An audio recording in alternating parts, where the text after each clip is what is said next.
Kalau saya anu turu kok.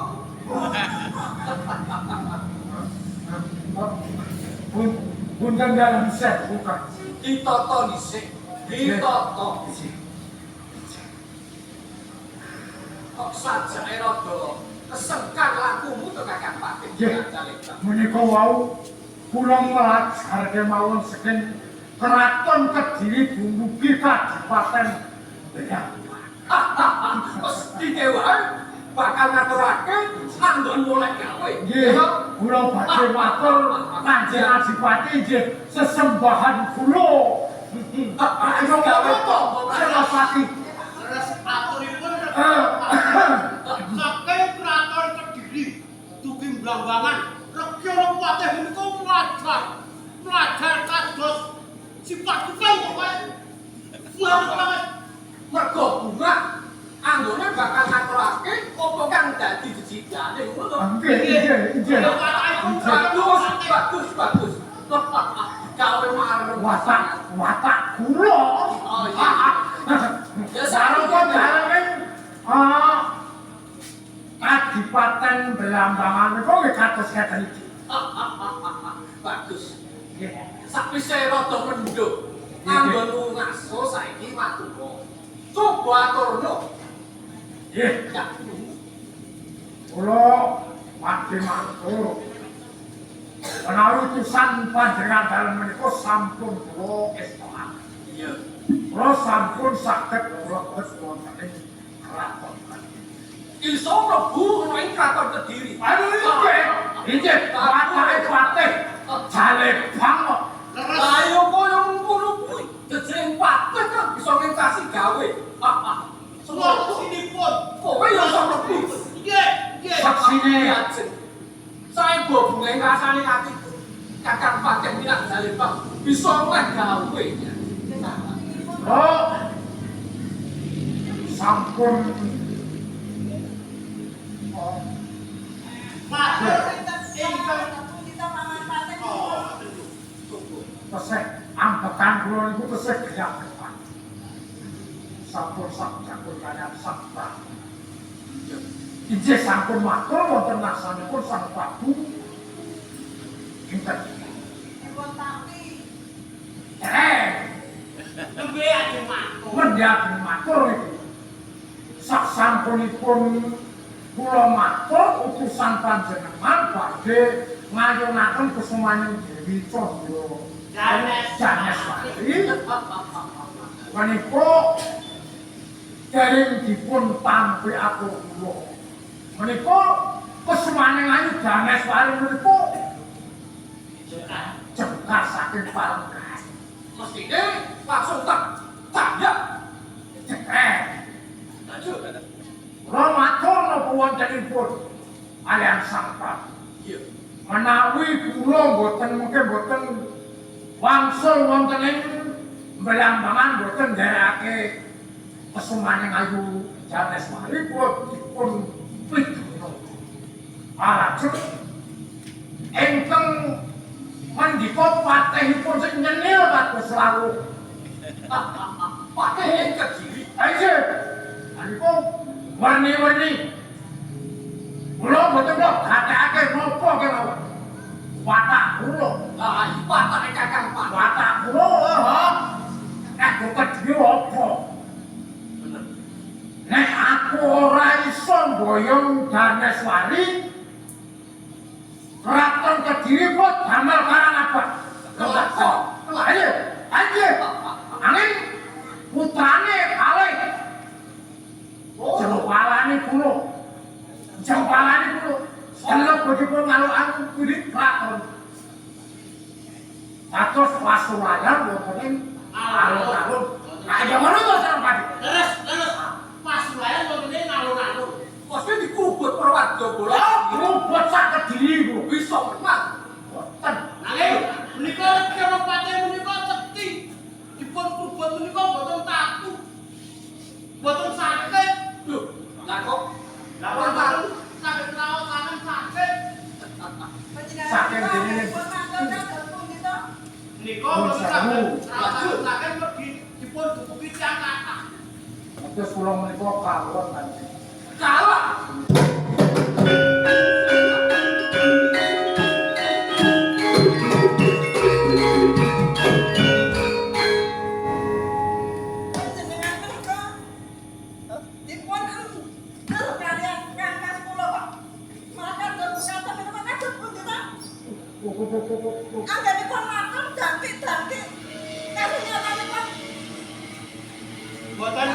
Boten kirang-kirang anggenipun. Ya, atur ngarep unduk-unduk tinata rapet rapi. Tundane kalah ora bisa ngentasi gawe. Ateges tabarkan dadi gegayaan kudian. Bukan dalam saya suka.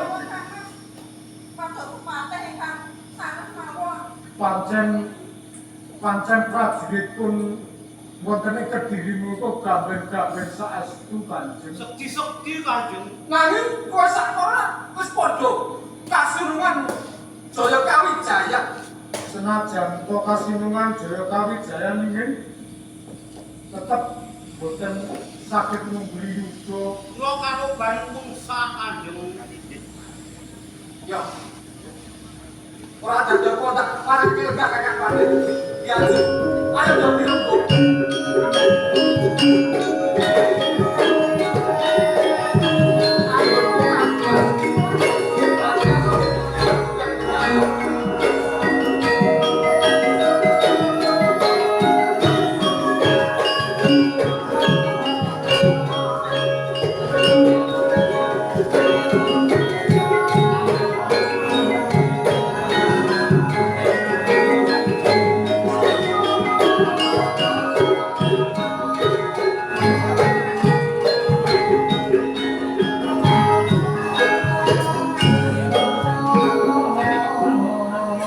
Dan saya minta Piye kakak pandai tak salah. saderengipun pirembagan ngantos paripurna menika wonten pawongan ingkang nebli sopan.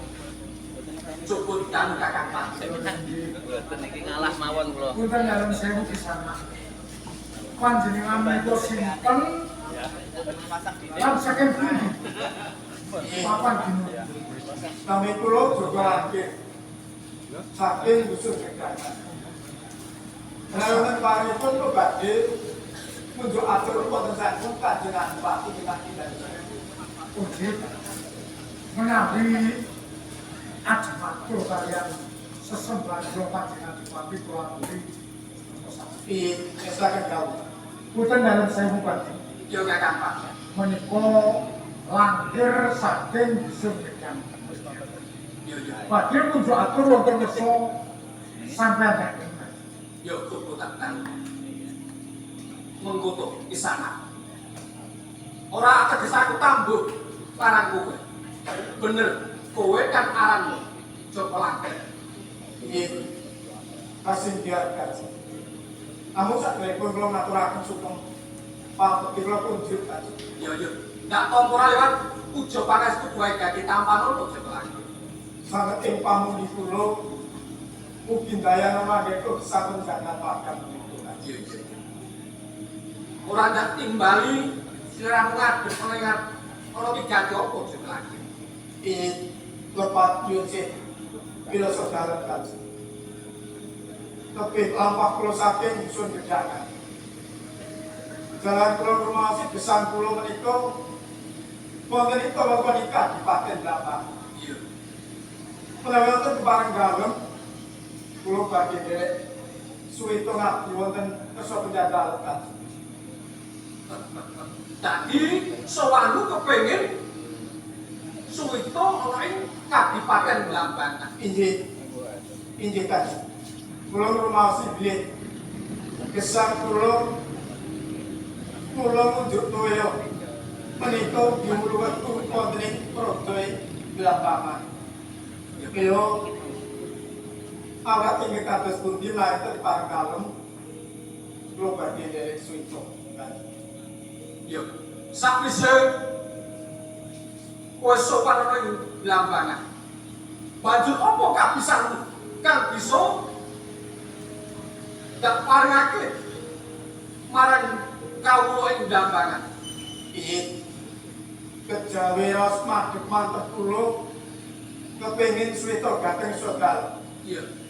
Rene kula menika nggadahi niat saha kula nate dipun wilet abdi Jaya Kawijayan. Saha bab keprajuritan. Bu biasa mangke kula menika dipun tampi dados prajurit wonten iso dalem.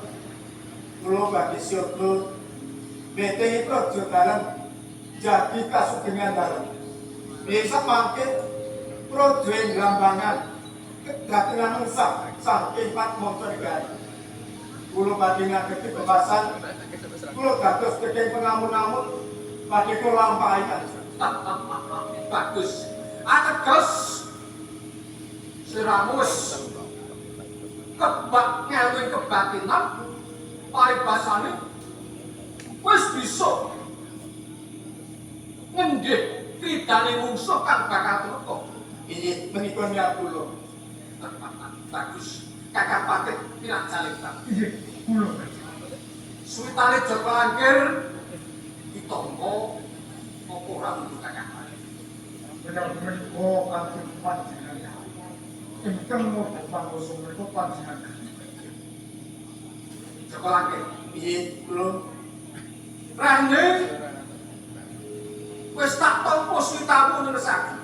Wektu iki ana gawean kang kudu tak tindakake. Ya kuwi gawean kang abot kowe sanggup apa ora? sinaosa awak ingkang kados pundi jesak mangke menika srana kula dipun tampi minangka abdi wonten ing sedalem. Kula badhe sedika dawuhan. Lajeng menapa ingkang kedah kula tindakaken. Piye Jajeng?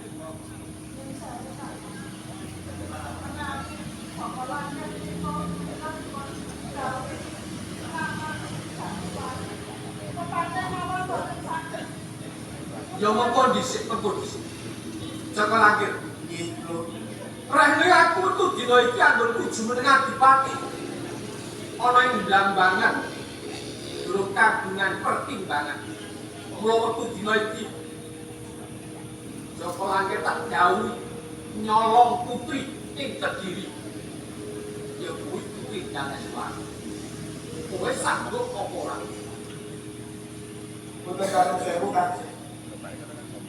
Menawi kula pun gawe nyolong, kawon kula menika dereng nate nyolong. Monggo bapak kula boten nate mulang ing tindak awon menika Kanjeng. Loh, iki pagawean pinangka ngaturake bulu begimu marang aku. Yen to kowe bakal suwitor mesake. Mula wektu dina iki yen to Joko Langkir ora gelem nindakake apa kang dadi dawuh ateges kowe wis wani nampa pidana. Punten karo sewu. Yen ngaten sinaosa menika kula sepados nyolong menawi kula dipun tampi kula saged Aja kesuwen budal wektu dina iki. wonten ing praja Kediri Gusto putri Daneswari.